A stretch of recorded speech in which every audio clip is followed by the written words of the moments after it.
ఎవడో మునవర్ ఫారూక్ అతడు ఫాల్ట్ గాడు సీతమ్మను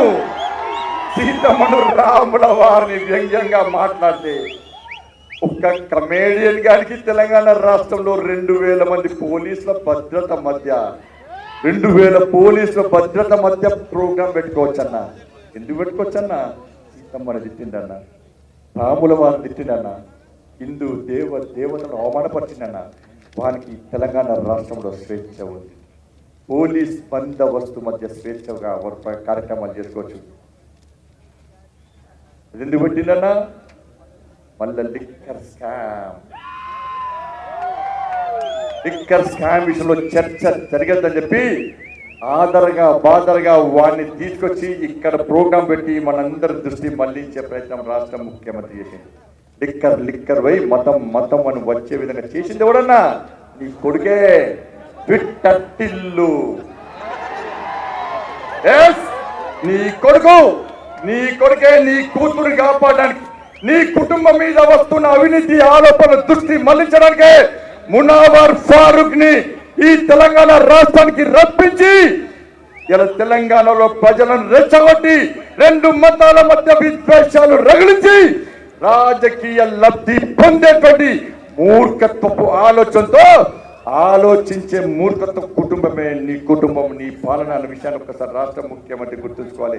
అరే మునవర్ ఫారూక్ 2000 మంది పోలీస్ భద్రతతో పేదల కోసం, పేదల కష్టాలను తెలుసుకోవడానికి, ఆపదలో కష్టాలు ఉన్న పేదలకు ఒక భరోసా కల్పించడానికి,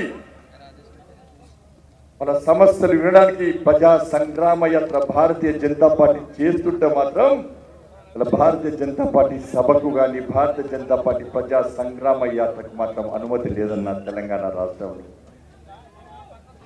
ఆలోచించండి, ఏడు పోతున్నామన్నా మనం ఆలోచించాలన్నా మీరందరూ. నేను అభివృద్ధి గురించి మాట్లాడుతున్నా, కానీ రాష్ట్ర ముఖ్యమంత్రి మాత్రం కావాలనే బీజేపీని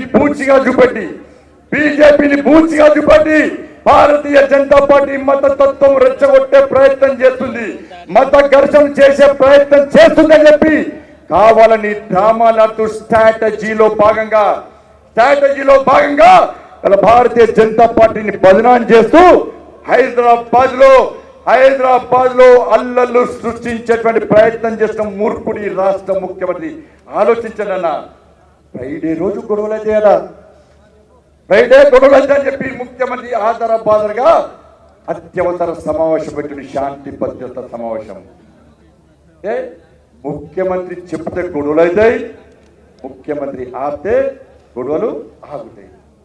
ఆలోచించండి ఒక్కసారి. గతంలో కాంగ్రెస్ పార్టీ కాలంలో టీఆర్ఎస్ పార్టీ, టీడీపీ పాలన కూడా వాళ్ళ అధికార పీఠం కాపాడు కోసం, అధికారం రావడం కోసం, ముఖ్యమంత్రి కావడం కోసం హైదరాబాద్ లో మత ఘర్షణలు లేపినటువంటి విషయాన్ని ఒక్కసారి గుర్తుంచుకొని అదే గుర్తొచ్చి రాష్ట్ర ముఖ్యమంత్రి ఈ తెలంగాణ రాష్ట్రంలోని ముఖ్యమంత్రి పదవిని కాపాడు కోసం, ఆయన కుటుంబం కోసం ఈ తెలంగాణ రాష్ట్రంలో మత విద్వేషాలు, మత ఘర్షణలు తయారు చేసి ఆ నేరాన్ని భారతీయ జనతా పార్టీ వైపు వెళ్ళేటువంటి ప్రయత్నం చేస్తున్న విషయాన్ని తెలంగాణ సమాజం గుర్తుంచుకోవాలి. ఏ రోజు భారతీయ జనతా పార్టీ ఏ మతాన్ని కించపరచలే అన్నా, ఏ వర్గాన్ని వ్యతిరేకించలే అన్నా.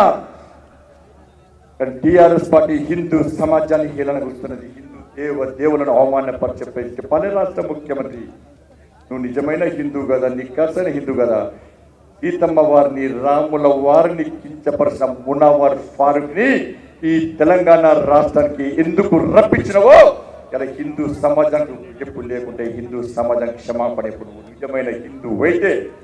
నువ్వు నిజమైన హిందూ అయితే తెలంగాణ హిందూ సమాజానికి క్షమాపణ చెప్పాల్సిన అవసరం ఉంది. అందుకే నా భారతీయ జనతా పార్టీ మీకోసం పనిచేస్తుంది.